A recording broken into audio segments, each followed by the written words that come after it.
The night the letter arrived, rain hammered on the tin roof like 1,000 impatient fingers. I was sitting alone at the wooden table, peeling an orange under the weak yellow light, when the postman's knock startled me. At this hour? I shuffled to the door, my slippers damp from the leaking floor, and accepted the thick envelope. My name was printed in bold, black letters across the front. My heart slowed, then quickened, because something about the paper felt heavier than ordinary mail. I tore the seal, and as the rain grew louder, I unfolded the pages inside. Final notice of debt repayment. My hands trembled so violently that the orange slipped from the table, rolling across the floor. Debt? In my name? It listed loans, large ones taken over many years. The total was so enormous I could barely say the number in my head. My signature, my identification number, even copies of my ID were attached. The letters claimed I had agreed to these sums. But I hadn't. I had never borrowed a single dollar in my life. My late husband and I had built everything slowly, penny by penny. We lived cautiously, saving for storms. I was proud that even after his death I had never once put myself into debt. So why now did these papers tell another story? The rain leaked harder, dripping into a bucket in the corner. I sat there, the letter spread before me, my chest heavy. My first thought was that it must be a mistake, a clerical error, some computer glitch mixing up names. I almost laughed bitterly, imagining some stranger in another town with the same name and birthday. That had to be it. But the signature at the bottom looked exactly like mine. The strokes, the loops shaky with age, but mine. A coldness swept through me. I whispered aloud, as though the room itself needed to hear. I never signed this. Memories crowded back. The times my son had asked for my ID to make simple errands easier. Just for paperwork, Mom, he'd said. Or when he once told me he'd keep copies of my documents safe at his office drawer. I had not thought much of it then. He was my son, my only child. You don't question your blood when they ask for trust. A second envelope slid from the pile, another notice, older, with a red stamp across it. Overdue. My throat closed. These were not new. This had been happening for years, hidden in the shadows, and I was only now seeing the daylight of it. I clutched the letter until the edges cut into my palm. The rain muffled everything outside, but inside my head, 1,000 questions screamed. Who had done this in my name? How long had it been going on? And worst of all, was it truly my son who had turned my name, my life, into collateral? I could not bring myself to believe it, yet deep down an ache whispered what my heart refused to say aloud. That night I did not sleep. The letter lay on the table, glaring at me each time I closed my eyes. It was the first time in my life that my own name felt like a curse. Morning came gray and damp, the sky still swollen from the storm. I had barely slept, drifting in and out with the sound of dripping water from the roof echoing through my mind.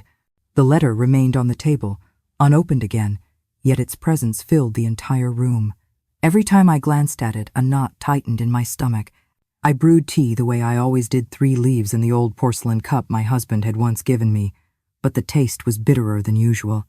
Even as the steam rose, I could not swallow away the dryness in my throat.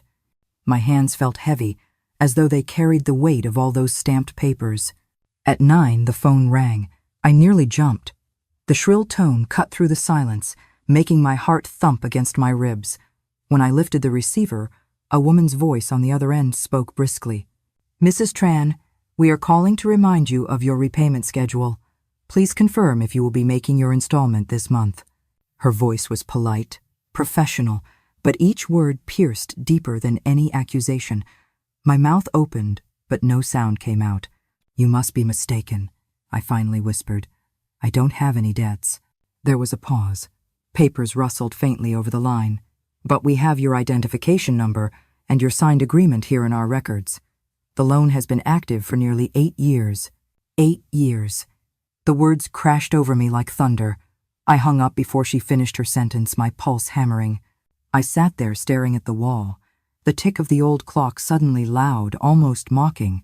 8 years. For nearly a decade, my name had been tied to something I never knew about. Had I really been so blind? I began pacing the narrow living room, my slippers dragging across the worn tiles.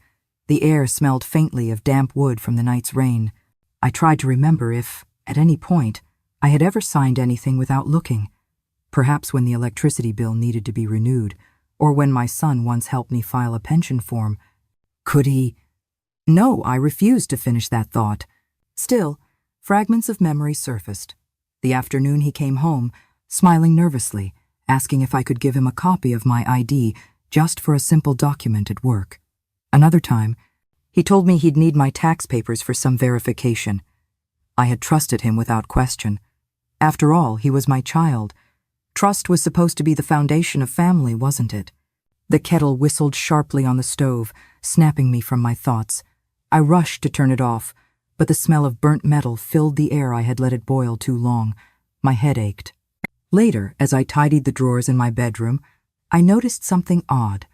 A folder that usually held my old utility receipts was missing. In its place lay only a blank envelope. I searched every corner of the wardrobe, every drawer in the wooden cabinet, but the receipts, years of them, were gone. The realization hit me like a cold slap.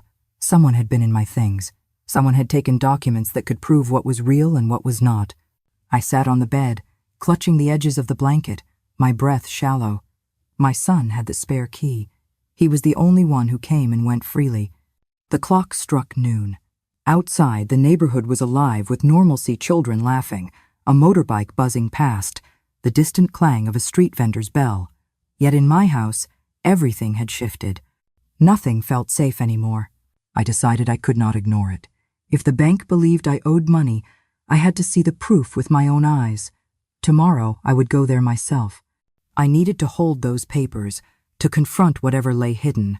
That night, as I lay awake, I kept replaying the phone call. 8 years. If this was true, my son had been weaving this web long before I even suspected. And the cruelest thought of all whispered again and again. Did he look me in the eyes every day, knowing the weight he had placed on my shoulders? The seed of doubt had been planted, and no matter how much I wanted to deny it, I could feel its roots spreading through my chest.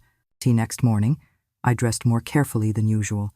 A plain blouse, pressed slacks, my old leather handbag. I wanted to look respectable, trustworthy, as though appearance alone might prove my innocence. The air outside was heavy with leftover dampness, and the scent of wet soil clung to my shoes as I stepped onto the street. The bank was only a 15-minute walk, but it felt like miles. My legs ached, though my heart raced ahead of me. Each step carried a thought. What if it's true? What if the records show me as a liar? The glass doors slid open with a mechanical sigh, and the blast of cold, air-conditioned air hit me like a wall. Inside, everything gleamed: marble floors, polished counters, fluorescent lights that hummed faintly overhead. People moved in hushed voices, their shoes clicking against the tiles. I suddenly felt small, an intruder in a place that thrived on order and numbers. I took a queue number from the machine, the slip trembling in my hand. A 117. I sat in the waiting area, clutching my handbag so tightly my knuckles whitened. On the wall above me, a digital screen ticked through numbers, each beep pulling me closer to a truth I dreaded. When my turn came, I approached the counter where a young woman in a crisp navy uniform greeted me with a polite but detached smile. Her name tag read Lan. "Good morning, ma'am. How can I help you?" I swallowed hard. I received a letter. It says I owe a very large debt, but I never borrowed anything. I need to see the documents." Her smile faltered slightly, replaced by professional seriousness. She asked for my ID. My hands shook as I handed it over. She typed quickly into her computer, the clicking keys loud in the sterile air. Then she printed a stack of papers and slid them across the counter. "Here are your loan records, Mrs. Tran. Signed agreements, copies of your identification, repayment schedules." I stared at the top sheet. There it was again, my name, my number, and at the bottom, a signature that looked like mine. The loops of the letters, the slightly shaky downward stroke on the N. It was me, and yet not me. My voice cracked. This isn't right. I never signed these." Lan's expression softened, but she shook her head. "All of this is registered in our system. The loans go back many years. If there was a mistake, it would have been corrected early on. I'm sorry, but as it stands, these documents are valid." Her words pressed on my chest like a weight. I lifted the papers, flipping through. Each loan, each page carried my identity. Some had photographs attached, old copies of my ID card, the one I had misplaced years ago. The photo stared back at me, younger, unsmiling, my hair darker, my eyes firmer. And beneath it, my name bound to debts I had never taken. I whispered, half to myself, my son had that copy. He kept it for safekeeping. Lentilde the hill, hearing me. Ma'am? Nothing, I said quickly, my lips dry. I left the counter with the documents in a thin folder. The sound of the bank doors sliding shut behind me echoed like a final verdict. Outside, sunlight pierced through the gray sky, blinding after the sterile glow inside. I stood on the steps, folder pressed to my chest, feeling as though the entire world had shifted. Back home, I spread the documents across the table. My house smelled faintly of yesterday's tea leaves, bitter and stale. I traced the signatures with my finger, comparing them to the one I had just written on a grocery note. So similar, so precise. Only someone who had watched me sign countless times could have forged it. The truth hovered close, too painful to grasp. My son, the boy I had raised with calloused hands, the man I had trusted with everything. He was the only one who could have done this. Yet I couldn't accuse him. Not yet. My heart clung to denial, even as the evidence screamed. Instead, I told myself there must be another explanation, someone else using the documents he once borrowed, some stranger who had taken advantage. But deep down, the seed of doubt had sprouted into something darker. That evening he came by for dinner. He smiled, carrying a bag of fruit, his voice warm as always. We ate in silence, the clinking of chopsticks the only sound. I wanted to ask, to confront, but my tongue froze. Instead, I studied his face, the slight twitch at the corner of his eye when I mentioned the bank, the way he quickly changed the subject, asking about my health instead. I nodded, playing along, but my heart was heavy with a question I dared not speak. How long have you been lying to me? The folder of loan documents lay open on my table for days, their sharp edges curling slightly from the dampness in the air. Each time I passed, I couldn't help but glance at the signatures, the stamps, the bold numbers that now defined my supposed debt. They followed me into my sleep, where I dreamed of ink stains spreading across my hands, no matter how hard I tried to wash them away. By the third morning, I decided to clean the house, as though tidying might sweep away the unease gnawing at me. I opened drawers, dusted shelves, and straightened the photo frames of my late husband. Yet each corner I touched seemed to hide reminders of what was missing. Folders that should have held decades of bills and receipts now contained only scraps. My son had once joked, "Mom, you keep too much paper, you're like a little archive." But now, the archive had holes, torn pages where the past should have been secure. I went next door to borrow a broom from Mrs. Huang, my neighbor of 20 years. She handed it to me with her usual kind smile, but then her face shifted, hesitant. "Are you all right, sister?" she asked gently. The question startled me. "Why do you ask?" She hesitated, lowering her voice. "It's just, the other day I was at the municipal office to renew my license, and I thought I saw you there, but you didn't respond when I called. You were walking quickly with your son, heading toward the notary's desk. A chill traveled down my spine. When was this? Maybe 6 or 7 years ago, I wasn't sure, so I never mentioned it. But now..." She trailed off, her eyes darting away. I forced a smile, thanking her, but inside my thoughts tangled. 6 or 7 years ago, exactly when the earliest loans had been signed. I remembered that day vaguely. I had been at home, sick with a fever, sipping ginger tea. If she had truly seen someone with my son at the office, it could not have been me. The broom felt heavy in my hands as I walked back home. My neighbor's words echoed in my ears. "I thought I saw you there." Could it have been my son with someone else, someone pretending to be me? Or had he used my old ID without me present? Either way, the knot in my stomach tightened. That evening, I confronted him indirectly. As we ate, I asked casually, "Do you remember that time years ago when you borrowed my ID? What was it for?" He froze for a fraction of a second, then forced a laugh. "Oh, that. Just some minor paperwork for the business. You know how offices are, they always ask for extra proof." I nodded, pretending to accept his answer, but his eyes avoided mine.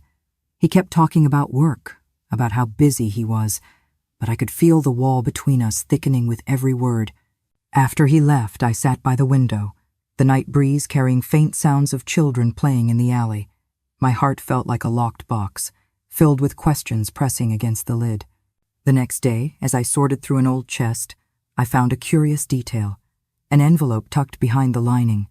Inside were copies of utility bills, but not mine bills in my name for an address I had never lived at. My fingers shook as I studied them. Someone had built an entire paper life under my name. I pressed the envelope to my chest, tears welling. How could this be? How had I been living blind to such a betrayal for so many years? The whispers began neighbors speculating. Voices hushed when I passed by. She's in debt.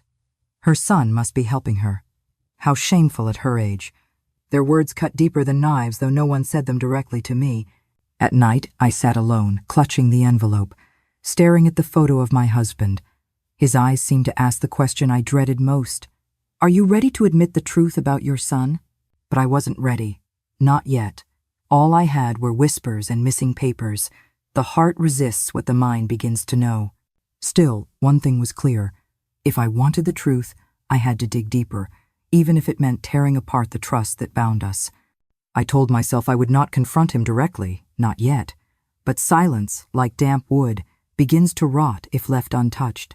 The weight of the missing receipts, the strange utility bills, the whispers of my neighbor, all of it pressed on me until my chest ached. That Sunday, my son came to visit as usual. He carried a bag of groceries, his smile wide, but I noticed how quickly his eyes darted to the table where the folder of loan papers lay. He didn't ask about it, didn't even mention it, yet his glance was enough. He knew. We ate lunch together, though every bite turned dry in my mouth. I asked about his work, and he spoke too fast, as if rushing through memorized lines. Business is tough, but we're pushing through. Don't worry, Mom. Then softly I said, I went to the bank. His chopsticks paused midair. For a second his mask slipped, the muscles in his jaw tightened, his eyes narrowed almost imperceptibly. Then he forced a laugh. The bank? What for? To see the documents, I answered. My voice was steady, though my heart pounded. They have loans in my name, old ones, with my signature. The room grew heavy, the only sound the faint tick of the clock on the wall. He didn't look at me directly. Instead, he busied himself with arranging food on his plate. Mom, maybe you forgot. Sometimes paperwork gets complicated. Maybe you signed something years ago and didn't remember. His words stung like vinegar on a wound. I may be old, but I am not forgetful, I said, my voice shaking. I know what I sign. He dropped his chopsticks, the clatter startling us both. For a moment, his eyes flashed with something raw fear, anger, desperation I couldn't tell. Then he quickly composed himself, bowing his head. I'm sorry, Mom, I didn't mean it that way. Please let me handle this. You don't need to stress yourself. But his reassurance rang hollow. After he left, I sat alone with my thoughts, replaying his every word, his every gesture. He had avoided the truth, twisted it into doubt. I knew then. Silence was no longer protection. It was surrender. That week, I began paying closer attention. I checked the mail before he could. I kept my documents locked in a drawer beneath my bed. I wrote down every phone call from the debt collectors, noting times and amounts, as though gathering evidence for a trial only I attended. One afternoon, I overheard two neighbors whispering near the alley gate. Her son's company is drowning. He's been scrambling for money everywhere. Poor Mrs. Tran, she doesn't deserve this. My cheeks burned. Their pity was worse than blame. That night, I could not sleep. I lay awake listening to the creak of the ceiling fan, the distant bark of a dog, the relentless churn of my own thoughts. My son's laughter as a boy, the way he once clung to me on his first day of school, his promises whispered at his father's funeral. I'll take care of you, Mom. Those memories collided with the cold papers on my table, with the lies he now spun so easily. The next morning I decided to test him. I called and told him I had found old bills, ones with my name but another address. I listened carefully to his reaction. There was silence on the line, longer than it should have been. Then he said too quickly, "Throw them away, Mom. Those are mistakes, nothing important." My heart sank. If they were nothing, Why did he sound so sharp, almost panicked? I folded the envelope of strange bills and hid it inside my pillowcase. If my son was capable of borrowing in my name, perhaps he was capable of searching my house again. For the first time, I felt afraid of my own child. The house seemed colder that evening. I brewed tea but couldn't drink it. I sat staring at the folder, at the photographs of my younger self attached to papers I never signed. The smile in that photo felt like it belonged to another woman entirely. I whispered into the stillness, "What are you hiding from me, my son?" And though no one answered, the silence itself seemed to crack like plaster splitting on an old wall, revealing the truth beneath. The days after that phone call grew heavier, as though the air itself pressed down on my chest. I found myself listening more closely to every sound in the house, the creak of a door, the rustle of papers, even the wind pushing against the shutters. Trust, once broken, sharpens the senses. My son visited less frequently now. When he came, he was restless, checking his phone often, stepping outside to take calls in hushed tones. I watched him from the kitchen window once, his back turned, his shoulders tense as he whispered into the receiver. He didn't see me, but I caught fragments of words: deadline, payment, she doesn't know yet. The words sliced through me like cold steel. That evening, his wife came along. My daughter-in-law greeted me politely, her smile quick and thin. She brought a cake, too sweet and too perfect, wrapped in glossy paper. I thanked her, but I noticed how her eyes lingered on the corner where I kept the folder of documents. It was only for a second, but it was enough to set my heart racing. As we sat together, she asked casually, "Mother, have you thought about moving to a smaller place? This house is too big for you alone." Her words fell like stones into still water. I felt the ripples spreading. "This house is my memory," I replied quietly. "I'll stay here as long as I can." She smiled, but it did not reach her eyes. Of course. We just want you to be comfortable." That night, I lay awake thinking of her words. A smaller place, comfortable. Was it concern? Or was it preparation moving me out so something else could be done with this house? The following week, I noticed another detail. In my kitchen drawer, where I kept spare keys, one was missing. It was the key to the front gate, the one I rarely used. I searched the drawer again, emptying every spoon and rubber band, but the key was gone. A small thing, perhaps. But in times of doubt, even the smallest absence becomes a signal. I began to test the locks every night before bed. I placed a small thread across the cabinet where I hid the envelope of strange bills. The next morning, the thread was broken. My breath caught. Someone had looked. I sat in silence for a long time, staring at the cabinet, my pulse echoing in my ears. Fear rose in me, but so did a kind of steel resolve. They thought I was blind, old, too fragile to notice. But the show, I fed. One afternoon, as I swept the courtyard, I overheard my daughter-in-law on the phone, her voice drifting from the living room window. She spoke quickly, impatiently. "Yes, in her name. Don't worry, she never checks. He'll handle it. Just make sure the papers are ready." I froze, my broom pausing mid-air.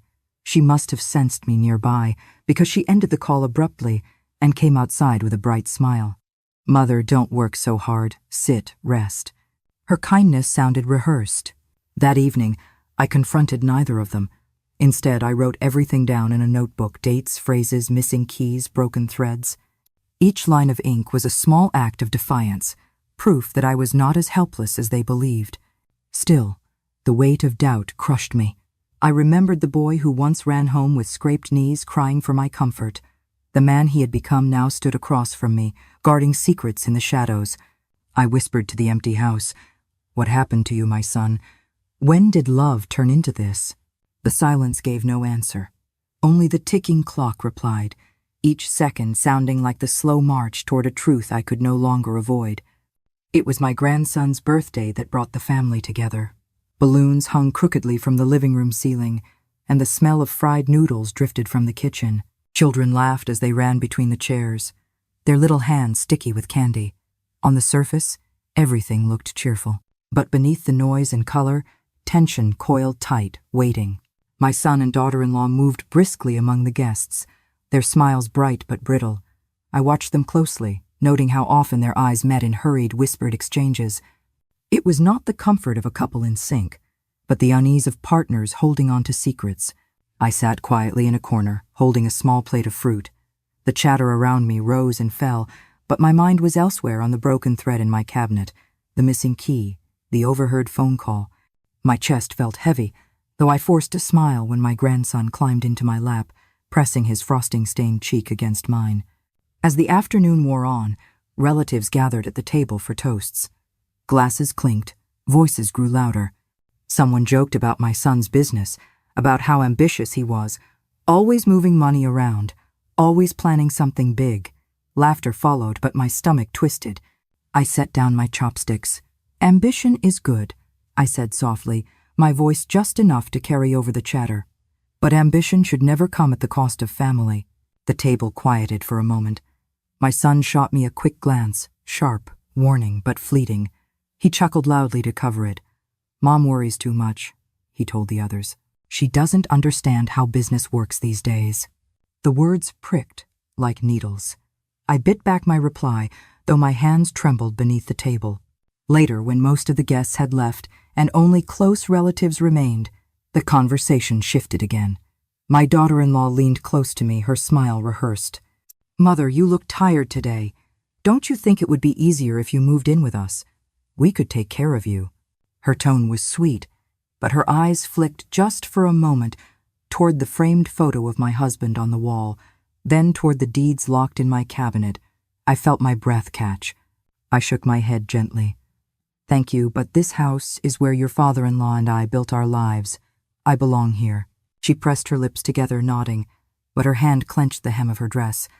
My son quickly changed the subject, pouring her another drink, forcing a laugh too loud for the small room. But the storm had already begun. When the last guests were gone, I asked my son to stay behind. We sat across from each other in the dim light of the living room, the balloons deflated above us, the floor littered with paper cups. "I know," I said quietly. He froze. "Know what?" "That you've used my name, that the debts are tied to me." My voice shook, but I held his gaze. For a long moment, silence filled the room, broken only by the distant sound of a motorcycle fading down the street. His eyes hardened, his jaw set. Then, with a weary sigh, he leaned back in his chair. "Mom, you don't understand. I never meant to hurt you. It was just easier, safer this way. Banks trust you more than me. It was temporary." "Temporary?" My voice rose, sharper than I intended. 8 years is temporary?" He flinched, then looked away. "I'll fix it. You don't need to worry." Tears stung my eyes. "I trusted you with everything. My name is not just a word on paper. It is my life. And you turned it into debt." For the first time, his voice cracked. "I had no choice. You think life is easy? You think I wanted this?" His hands trembled as he gripped the table. "You wouldn't understand what it's like to feel cornered." The room grew hot, thick with the weight of words unsaid.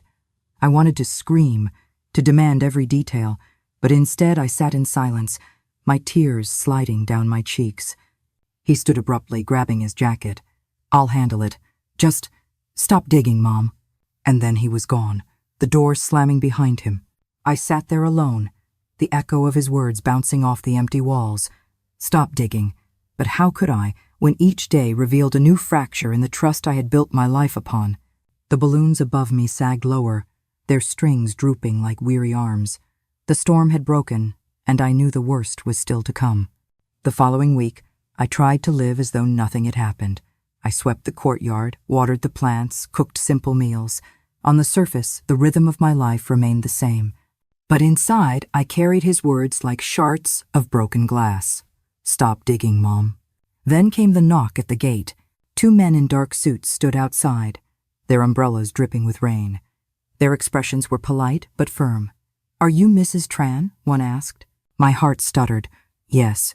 He handed me a folder stamped with heavy red ink. "We are here regarding overdue payments. This is your final notice before legal action is taken. If you cannot resolve it, your property will be subject to seizure." The word seizure rang in my ears like a bell tolling at a funeral. I took the folder with trembling hands, nodding mutely as they walked away, their shoes splashing in the puddles. Inside, I collapsed onto the wooden chair, staring at the papers. This time, it wasn't just numbers. It listed my house as collateral. The walls around me seemed to groan. as if they too realized their fate was being decided without their consent. That evening, when my son arrived, I placed the folder in front of him. The air between us tightened like a rope. "What is this?" I asked, my voice low. He glanced at the papers and swore under his breath. "Don't worry, Mom. I'll handle it." "Handle it?" My voice rose, louder than I had ever spoken to him. "They want to take this house. The house your father and I built with our hands. You promised to protect me, and instead you've signed away my life." His face flushed red. "I didn't sign it away. It's just collateral. Temporary. I'll pay it back." "You said that before," I whispered, my voice breaking. 8 years of temporary. How many more years, my son? From the corner, my daughter-in-law entered quietly, carrying a tray of tea. She set it down, her eyes fixed on the papers. Maybe it's time, Mother, to consider alternatives. Selling the house, downsizing it would solve everything. The suggestion cut deeper than the debt itself. My eyes locked on hers, searching for a flicker of sympathy, but her face was calm, practiced. "This house is not just bricks," I said, my voice shaking. "It is memory. It is sacrifice. It is the last piece of your father I still have." She looked away, her silence speaking louder than words. My son slammed his fist on the table. "Enough! I said I'll take care of it. Stop making it worse." But his anger did not hide the truth, it revealed it. He was drowning, and he had tied me to his weight to keep himself afloat. That night, after they left, I walked slowly through each room of the house. I touched the worn banister, the cracked tiles my husband once laid with his own hands, the faded curtains I had sewn decades ago. Every corner whispered of a life I had fought to build, now threatened by signatures I had never given. I sat on the edge of my bed, the folder heavy in my lap. My tears fell quietly, soaking the papers. I whispered into the darkness, "Forgive me, husband. I could not protect what we made." The house seemed to breathe around me, its silence filled with grief. The following morning, the sun spilled weakly through the curtains, turning the dust in the air into drifting gold. I had barely slept. The folder still sat on my table, its red stamp glaring at me like an open wound. I knew I couldn't keep drowning in whispers and half-truths. I needed proof, something undeniable. So I returned to the bank. The marble floors gleamed under the fluorescent lights, cold and distant. I clutched the folder tightly as I approached the same counter. The clerk this time was an older man with rimmed glasses, his eyes sharp but not unkind. "I need to see the original loan files," I told him, my voice steadier than I felt. He hesitated, then nodded, and disappeared into the back. Minutes dragged like hours until he returned with a thick binder. He laid it open in front of me, and there it was. My name, my identification number, my photograph from long ago, and beneath it, my signature. I leaned closer, my heart hammering. At first glance, it looked exactly like mine. But then I noticed the flourish of the final letter, slightly straighter than the way my hand naturally curved. And the date 7 years ago was during a week I remembered vividly. I had been bedridden with the flu, too weak to leave my bed, much less walk into a bank. My breath caught. "This isn't mine," I whispered. The clerk looked at me carefully. "It matches the records, ma'am." "It doesn't match my life," I replied, my voice trembling. I asked to photocopy the pages, and though he hesitated, he agreed. I left the bank clutching the copies like they were pieces of my very soul. On the walk home, every step felt heavy. Memories assaulted me, my son asking for my ID, my daughter-in-law's suggestion about moving out, the whispers of neighbors. And now this signature, familiar yet wrong, confirming what my heart had feared. That evening, when my son visited, I placed the photocopies on the table. "Look at this," I said, my voice firm. He glanced down, and for the briefest moment, I saw panic flicker in his eyes. He quickly masked it with a shrug. "It's your signature, Mom. What's the problem?" I pushed the page closer. I was sick in bed that entire week. I couldn't have signed anything. "This isn't mine." His face hardened. "Maybe you forgot. Maybe someone came by and you signed without thinking." Anger burned through me. "Stop treating me like a fool. I remember my own life." The air between us grew thick. My daughter-in-law appeared in the doorway, silent but watchful. I felt her gaze like a shadow pressing against my back. "I'll pay it back," he said finally, his voice sharp. Just stop asking questions. Please, Mom, for your own sake. But it was too late for silence. The signature proved what I had feared. My son had taken my name, my trust, and written it onto paper that shackled me. That night, as I lay in bed, the photocopies under my pillow, I felt the walls of my house closing in. This was no longer suspicion. It was truth written in ink. And yet, even with the proof, my heart ached with one question I could not silence. Why, my son? Why was I not enough for you that you had to steal even my name? The photocopies lay spread across my table like a crime scene. Each page carried a signature that looked like mine, but every curve and flourish told me otherwise. I stared at them until my eyes blurred, my mind replaying the memory of fevers and blankets during that week 7 years ago. I had not left my bed. Whoever had signed these papers had worn my name like a mask. I began searching through my drawers and cabinets with new determination. I pulled out old utility bills, medical receipts, and tax slips, laying them side by side with the forged documents. The differences in handwriting, the inconsistencies in dates, they screamed at me, even if no one else wanted to listen. Late that night, I opened the envelope of strange utility bills I had hidden weeks earlier. They listed an address in another part of the city, one I had never set foot in. Yet they bore my name neatly printed across the top. My stomach turned as I traced the letters. Someone had not only borrowed my identity, they had built another life with it. I wrote everything down in my notebook. The missing receipts, the broken thread in my cabinet, the overheard phone calls, the utility bills from the unknown address, the signature dated when I had been ill. A map of betrayal began to take shape, each clue pointing back to the same place, my son. But another name now circled my thoughts, my daughter-in-law. Her words echoed louder with each passing day. Maybe it's time to move to a smaller place. Her eyes always flickered toward the locked cabinet, toward the walls of this house. The phone call I had overheard, yes, in her name, she never checks, had been her voice. I was certain now. The next morning, I decided to see the unknown address from the bills. I boarded a bus, clutching the envelope in my bag, my hands cold despite the morning heat. The city passed by in gray blurs until I reached a narrow street lined with aging apartment blocks. I walked slowly, my cane tapping the cracked pavement. When I found the building, my breath caught. The name Tran was written neatly on the mailbox. My name. I stood there for a long moment, staring at the locked door of an apartment I had never lived in. Neighbors passed by, giving me curious looks, but I could not move. It felt as though I was staring at the ghost of myself, a life stolen and lived elsewhere. I returned home shaken, my legs aching from the journey. That evening, when my son and daughter-in-law visited, I could not hide my trembling hands. I know about the other address, I said softly, laying the bills on the table. My name is there, but I have never lived there. For the first time, my daughter-in-law's mask slipped. Her eyes widened before she quickly lowered them, her fingers tightening around her teacup.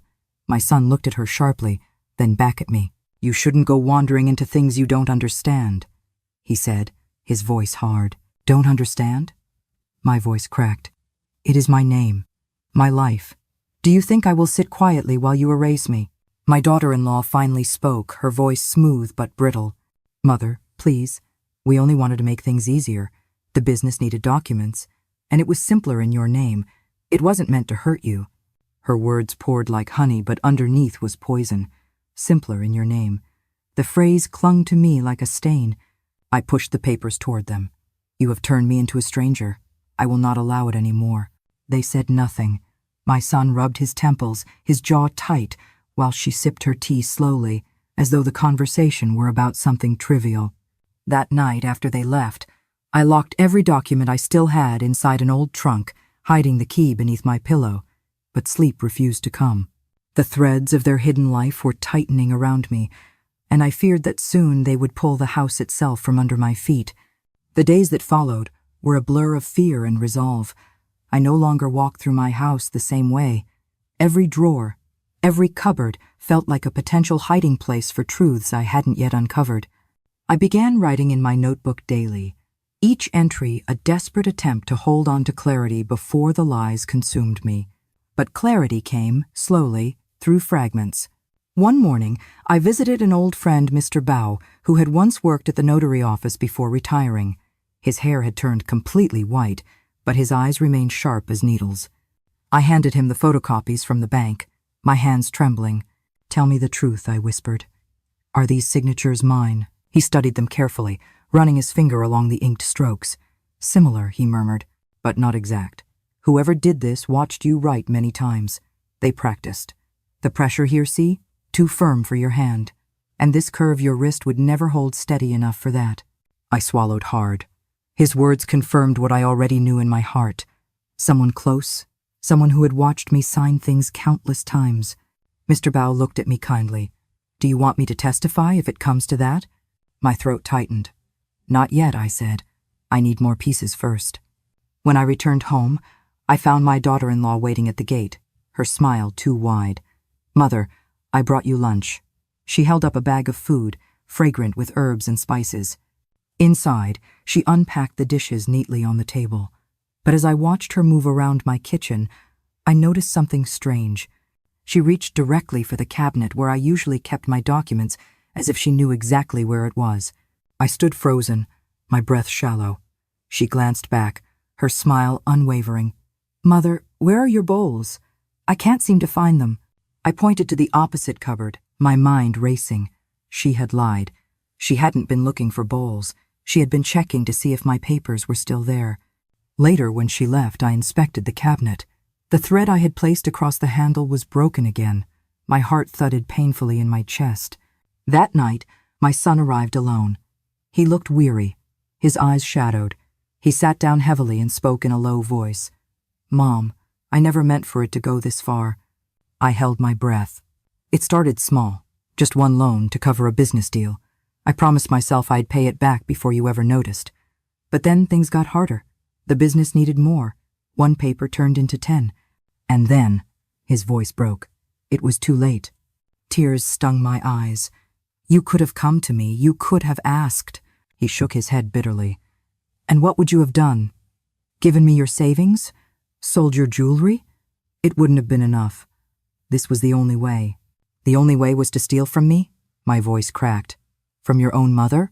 He looked away, shame etched across his face. "I didn't do it alone." The silence after those words was deafening. He didn't need to say her name, I already knew.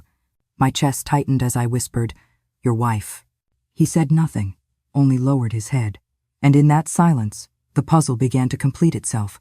Her rehearsed smiles, her suggestions about selling the house, the phone call I had overheard. She had not only known she had guided him. I sat back, my hands trembling, my heart breaking.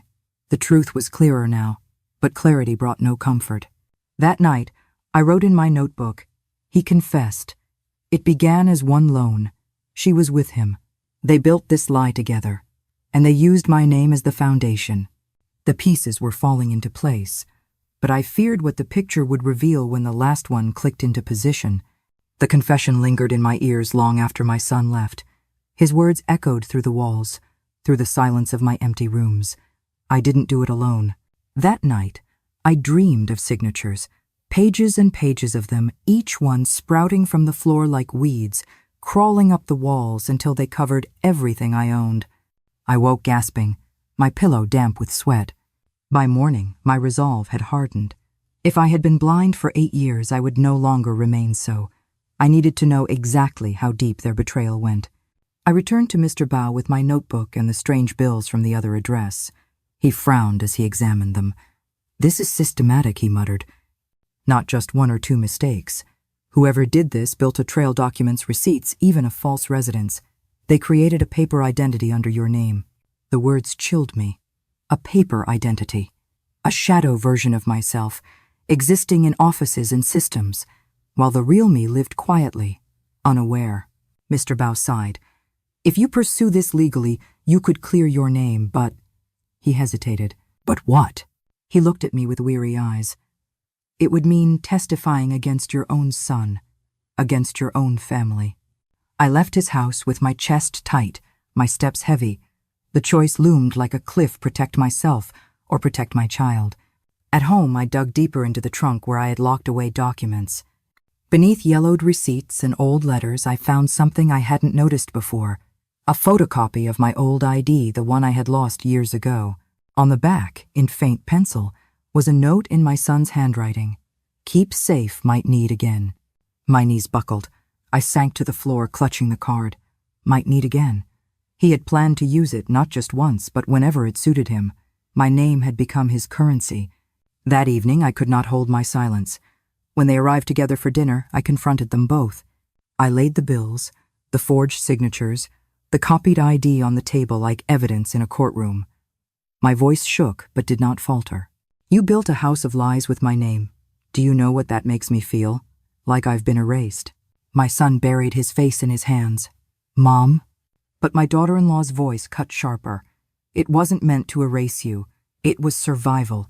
You don't understand the world now, banks, credit, business. Everything is stacked against people like us. Your name opened doors. Without it, we had nothing. Then you should have lived with nothing, I whispered. Not stolen from me. Her eyes flashed, unyielding. We didn't steal. We borrowed. For the family. For the family? My laugh was bitter.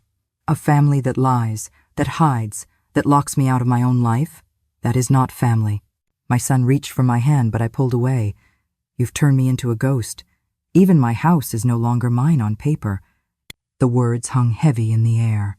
For a long time, no one spoke.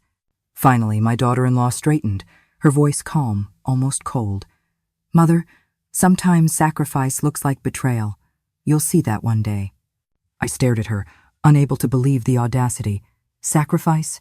She had redefined theft as sacrifice, betrayal as survival. When they left, I sat in the dark, surrounded by documents that screamed my name but no longer belonged to me. The lamp cast long shadows across the walls, and I realized the truth. This house, these papers, my very identity had been turned into currency for debts I never made. I was living in a house of paper, and at any moment, it could all be set aflame. The house felt quieter after that confrontation, though silence no longer comforted me. It pressed against my ears, heavy and accusing.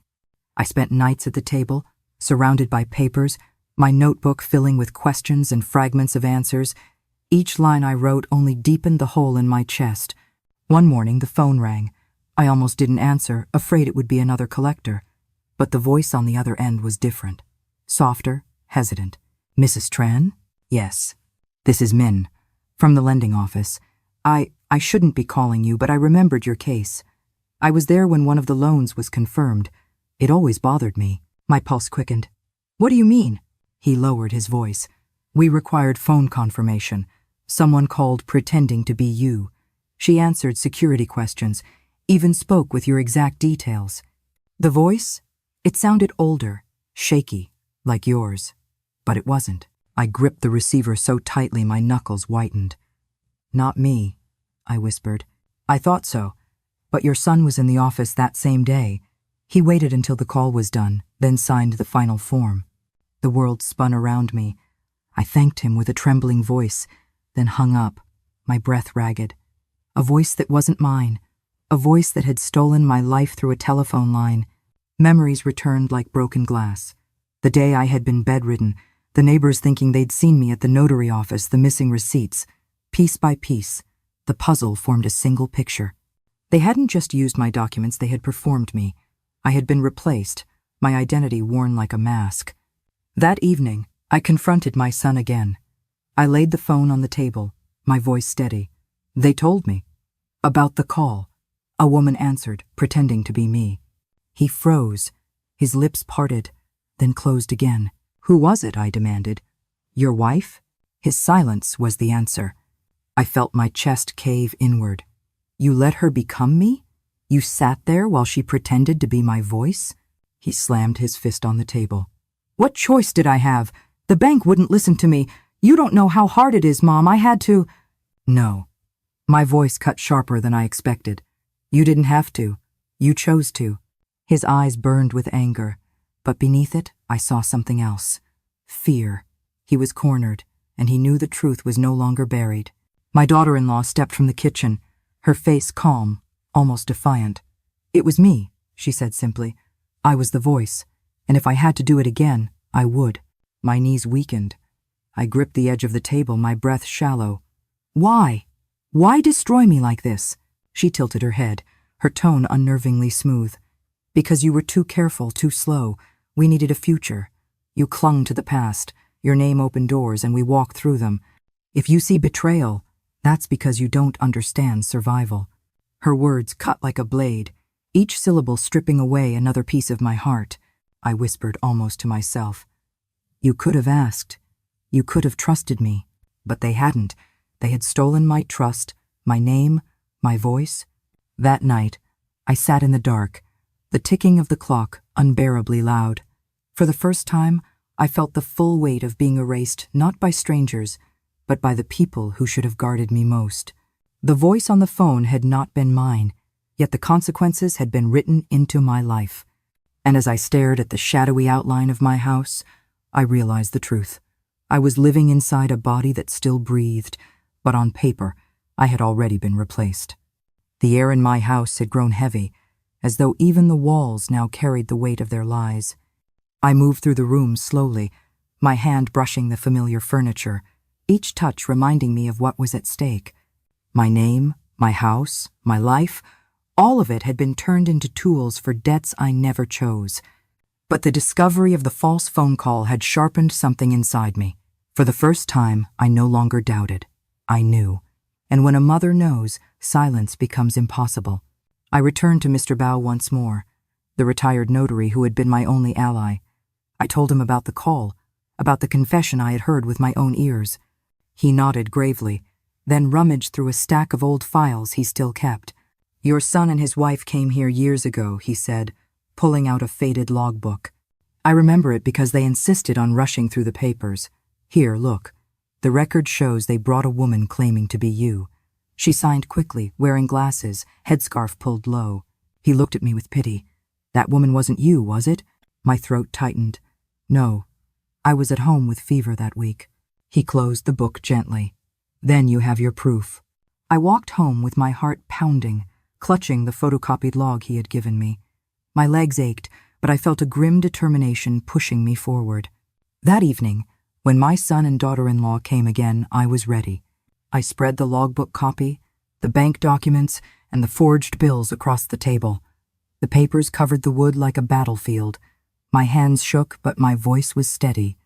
Here it is, I said. The house you tried to take. The voice that wasn't mine. The signatures, the false address. Tell me now, how long did you plan to keep me in the dark? My son's face paled. He opened his mouth, but no words came. It was she who spoke first. My daughter-in-law's voice was calm, almost cold. Long enough to make it work, long enough to save our future. I stared at her, anger rising like fire in my chest. At the cost of mine? She leaned forward, her eyes unflinching. You think you've sacrificed enough for this family, but your sacrifices were in the past. Now it's our turn. We needed your name, your house, your reputation. You should see it as giving us what we deserve. Her audacity stunned me. My son sat silent, his shoulders slumped as though the fight had already drained out of him. I turned to him, my voice breaking. And you? Do you agree? Do you believe I deserve to be erased? Tears welled in his eyes, but he looked away. I just wanted to give my family a better life. I didn't know how else. His words crumbled into silence. I felt my knees weaken, but I forced myself to stand tall. You didn't steal from a stranger. You stole from your mother, from the hands that raised you, from the roof your father built. My daughter-in-law's lips curled into something between pity and scorn. Then maybe your love was too easy to steal. The words cut deeper than any knife. For a long moment, no one spoke. The only sound was the creak of the ceiling fan, turning slowly above us. Finally, I gathered the papers, pressing them to my chest. My voice was quiet but fierce. I will not be silent anymore. If I must fight even against my own blood, I will. They left without another word, the slam of the door echoing through the house. I stood alone in the stillness, my body trembling, my heart raw. But in that silence, I felt something new resolve. The mask had been lifted. I had seen the faces behind the lies, and though my name had been stolen, my will remained. The night after they left, the house seemed alive with echoes. Every creak of the floor, Every sigh of the wind through the shutters felt like a voice whispering in my ear, "Fight or be erased." I lit a single candle and placed the stack of evidence before me, the logbook copy, the forged signatures, the bills from the strange address. The flame flickered across the pages, casting shadows that danced like ghosts of the life I once believed in. I thought of my late husband, of his calloused hands laying the tiles, his quiet pride as he built this house. "I will protect it for us both," I whispered. But my voice cracked, because I knew the fight would not be clean. The next day, officials came again. This time, they were less patient. "Mrs. Tran," one of them said, his tone clipped, "this is the final notice. If payment is not made, proceedings to seize the property will begin." I stood in the doorway, gripping the frame for strength. "I never borrowed this money," I said. "I never signed those papers." The official's eyes flicked with pity. "That may be, but on record, it is your name. You will need legal representation if you want to contest."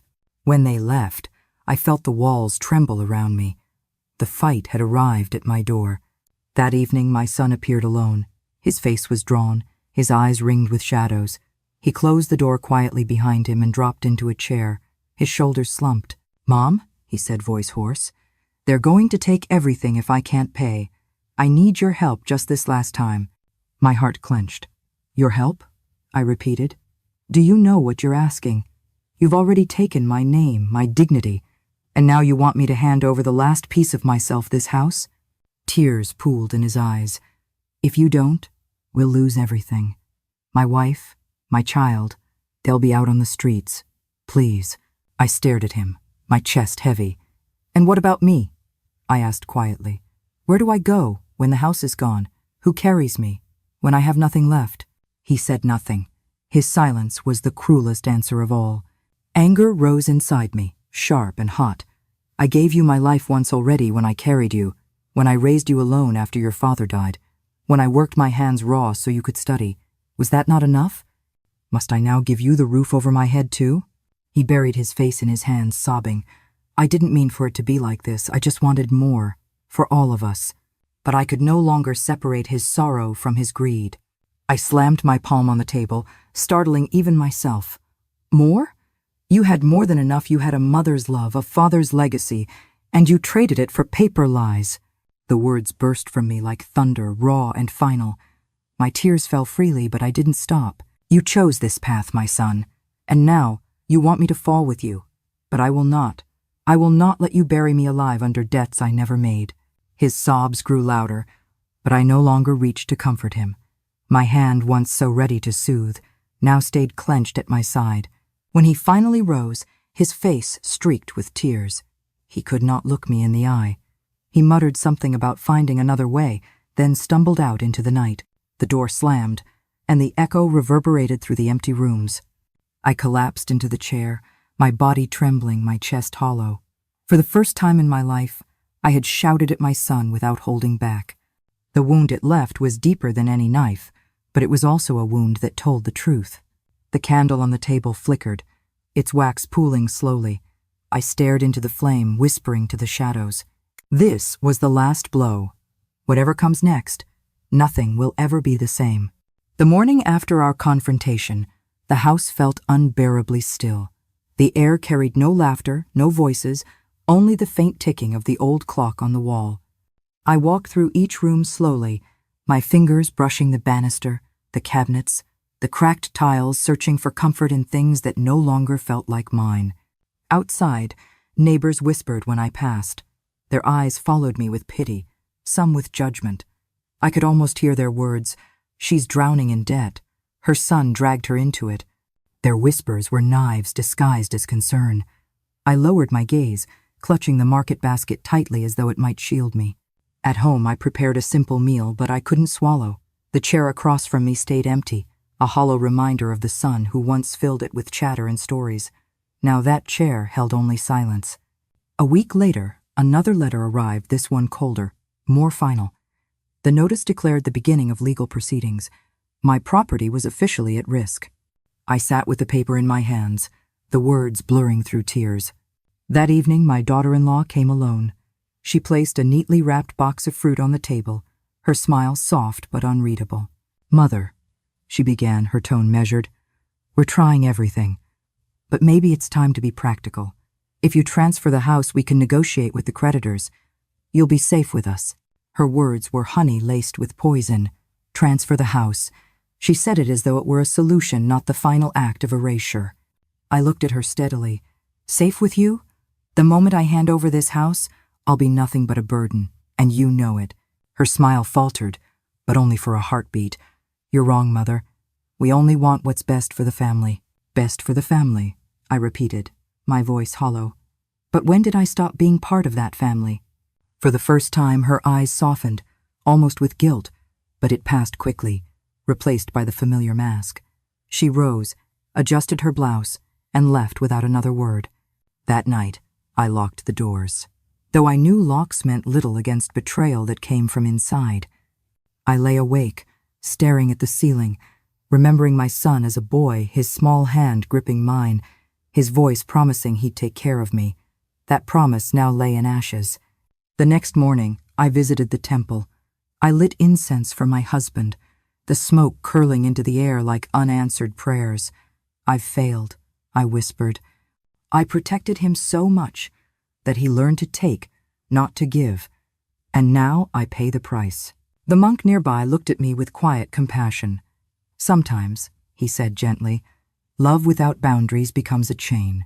Breaking it is painful, but necessary." His words lingered as I walked home. Painful, but necessary. When I reached the gate, I paused. The house loomed before me, familiar yet fragile, as though it could crumble at the touch. I realized then that no matter what happened next, whether the court stripped it from me, whether my son begged for it, whether my daughter-in-law plotted for it, the house would never again feel whole. That night, I sat in the dark, my hands folded over my notebook filled with evidence and memories. I no longer cried. My tears had dried into something sharper, something resolute. The trust I had built over a lifetime was gone, burned down to ashes. All that remained was the choice of what to do with those ashes. The day of the hearing arrived with a pale sky, the kind that hides the sun behind a curtain of gray. I dressed slowly, folding each button with trembling fingers. My reflection in the mirror startled me. Tired eyes, silver hair pulled back neatly, lips pressed thin. I looked like someone preparing for a funeral. The courtroom was colder than I expected. Marble walls, polished wood benches, the air thick with formality. My son sat a few rows ahead, his wife beside him. They did not turn to look at me.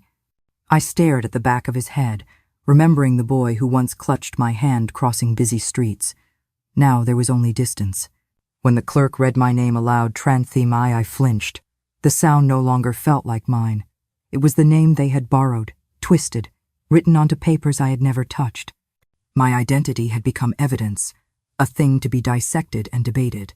The judge asked questions. I answered as best I could, voice trembling but steady. I explained my illness during the dates of the signatures, the missing receipts, the logbook entry, the false phone call. I presented the evidence, each sheet of paper heavy as stone in my hands. But when my son was called, his voice cracked with practiced sorrow. "I only wanted to help my family," he said, eyes lowered. "I never meant to hurt my mother." The courtroom murmured with sympathy. I clenched my fists. Even in betrayal, he could still summon pity. When it was over, no verdict was given. More hearings, more delays, justice moved slowly, like water wearing down stone. I left the courthouse alone, my steps echoing on the stone steps. Outside, the city bustled as though nothing had changed. Vendors shouted, motorbikes whirred, children laughed.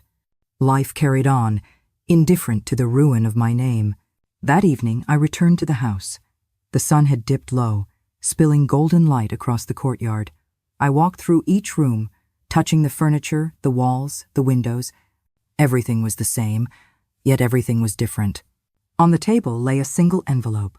My son had left it during the day. Inside was a small stack of bills, a partial payment toward the debt. No note, no apology, just money, folded neatly. I sat staring at it for a long time. It was not enough to save the house, not enough to erase the betrayal, only enough to remind me that he still saw me, not as a mother, but as collateral. Night fell. I lit a candle and placed it before my husband's photo. I tried. I whispered. I tried to keep the house, the family, the name, but they were taken piece by piece. My voice cracked. Even our son. The flame flickered, and in its light I felt the weight of the final truth. My identity had been consumed by the people I loved most. I closed my notebook, the one filled with every clue and confession. I hid it in the trunk beneath my bed. Perhaps one day, when I am gone, someone will read it and know the truth. As I lay down to sleep, I whispered into the darkness, "Who am I, if even my name no longer belongs to me?" The house answered only with silence. And so the story remains unfinished, my fate balanced between courts and creditors, between the son I raised and the trust he broke. The ending is not a resolution. It is a wound left open, waiting for time or judgment to decide whether it will ever heal.